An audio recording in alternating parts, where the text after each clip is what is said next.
As well as exchanging presents with each other, the family give them to their servants and staff. So this is a mustard dish that was given in 2005. It's something that I very much treasure. Butler Grant Harold spent 7 years as part of the royal household. I haven't actually used it yet, but I'm sure one day I will actually put it out on the table and use it for a special occasion. Christmas 2007, I was given these very smart teacups and saucers that kept somewhere safe and sound, so that I've got them for many years to come. These very smart glasses were given to me in Christmas 2009, and I've actually used them once for my whiskey. I keep them in a cupboard so that hopefully they'll last me for many, many years. One of the other gifts that I received over the years was a Christmas pudding, and it was wonderful because you were given these very smart boxes and a beautiful bowl with the Prince of Wales feathers, and it would have the year that you received it.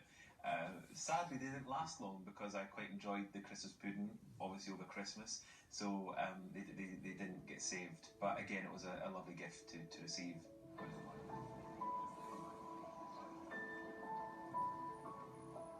Following the presents, the royals dress for dinner, the first of at least 5 major outfit changes over the Christmas period.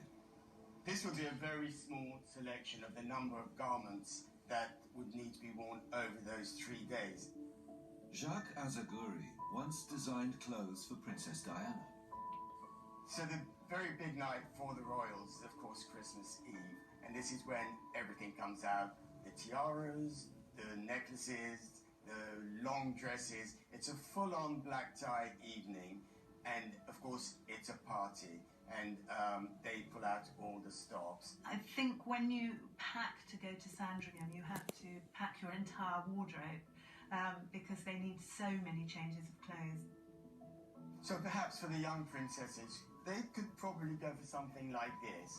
Even though it's a short dress, it's still very grand because of the embellishment and because of the nature of the embroidery on the fabric. Kate, when she first married William, confided how nervous she was of having to be constantly changing for every occasion.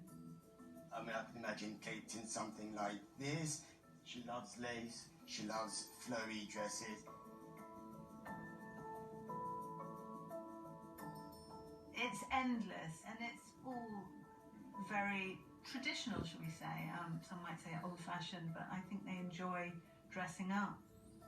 Generally, I wouldn't think there's that much coordination between the royals. I'm sure they don't phone up and saying, I'm wearing this, what are you wearing? They all have their own certain style, and that's what they adhere to.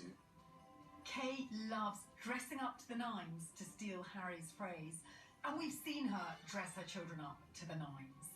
So it'll be second nature for those children to get dressed up for Christmas Eve dinner. The evening begins with all guests assembling for pre-dinner drinks. They're not great drinkers, but the drinks are very strong. So anyone that's a guest will sort of knocked out by these drinks. And after the drink, the food. A candlelit dinner with the menus presented in French. Completing all the courses takes until 10 p.m, but the night can carry on for hours afterwards. Well, famously, no one was allowed really to go to bed before the Queen did. If she came in a room and stayed stood up, everyone else had to stay stood up. And if she wanted to carry on partying or playing charades until 2 in the morning, everyone else had to stick it out till 2 in the morning as well. Coming up, when the games are over, where do so many guests find a place to sleep? Sometimes it can be incredibly difficult to house the entire family, and some will even sleep in the servants' quarters if there's not enough room. The Secrets of Christmas Dinner by the former Sandringham chef. Christmas dinner is the only time that the bird goes into the dining room hall, and the head chef goes into the dining room and actually carves in front of each member of the royal family. And making crackers for the king. But will they crack him up? What do you get when you cross a snowman and a shark?